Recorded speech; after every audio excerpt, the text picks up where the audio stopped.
Oh, say can you see by the dawn's early light what so proudly we hailed at the twilight's last gleaming?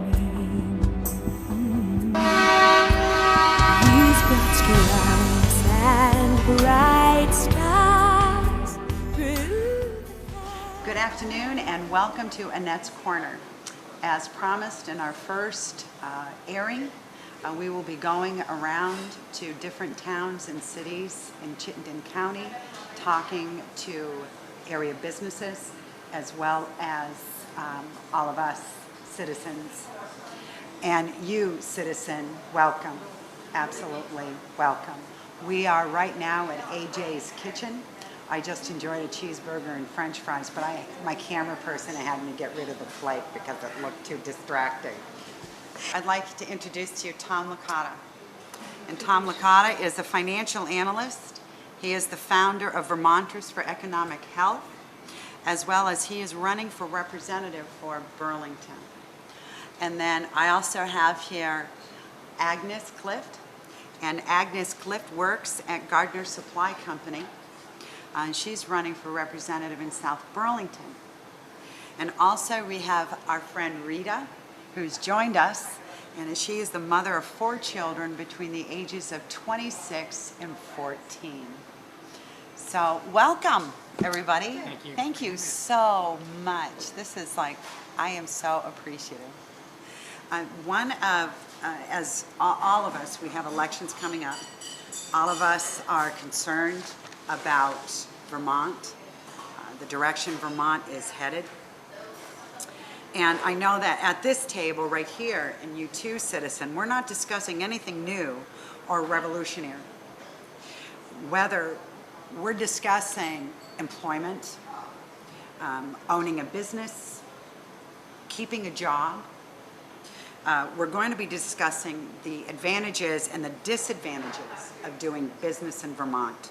And this round table is to introduce you to Tom Licata, who, as you know, what he does, to give us just a basic outline, a couple of minutes of his time, so all of us citizens can have a better understanding of the Vermont economic landscape before we get into any talks. So, Tom? Sure. First off, I'd like to thank Annette for organizing this, and I wish you success in your Senate run for Chittenden County.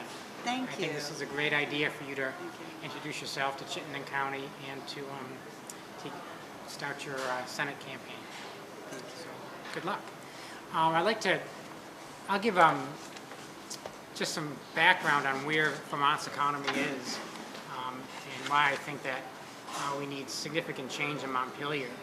The Joint Fiscal Office just came out with a report showing that we have at least a $313 million deficit between fiscal year 2012 and 2014.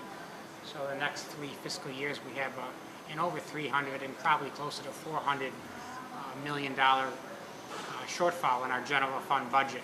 And in addition to that, this coming fiscal year in January, the legislature is going to be facing a roughly $60 to $100 million education fund shortfall. So we have enormous challenges in Vermont, and as well some of the longer term challenges we have is the unfunded liabilities for pensions and medical insurance for state and teachers' employees. That number is closer to $2 billion. Wow. So we have a lot of challenges in Vermont, and to not fill the screen with too many statistics, just to give you an example of what's gone on over the last decade or two, I did some calculations recently, and I found that from 1990 to 2007, Vermont state spending grew 131%. Wow. And those are inflation-adjusted dollars, 131%. And you compare that to 21% growth in private sector job growth during the same time period, and a 9.7% growth in median average family income. So median average family income grew roughly 13 times less than spending, Vermont state spending. Wow. And we've had, as I said, private sector job growth just grew about 21%, and state spending is growing at 131%. So we have a real disconnect between what we could, afford and what we're spending, and that's why we're in such a deficit problem right now. I was writing down furiously because I wanted to take notes, because I find that frightening, that we could think that where private sector, who's you and me, is the ones funding this Exactly. 131% increase, and yet our environment to be able to continue to be able to produce so that they have the tax dollars to do what they're doing. That ability is shrinking. Yep.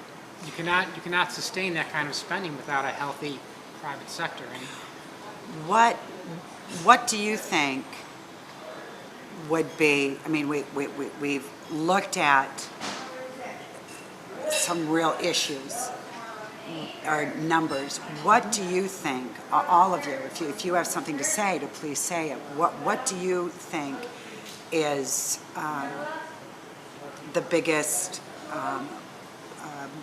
issue or problem with this deficit? in Vermont, I would say the biggest issue is probably just one word. It gets down to culture.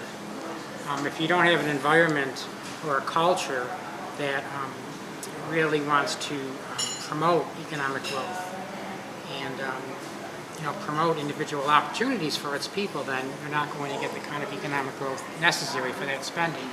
And what essentially happened over this past decade, not just in Vermont but throughout the country, is we had an asset bubble that propped up an economy that really wasn't real. It was a facade. Much of it was based on inflated real estate prices, both home real estate prices and commercial real estate.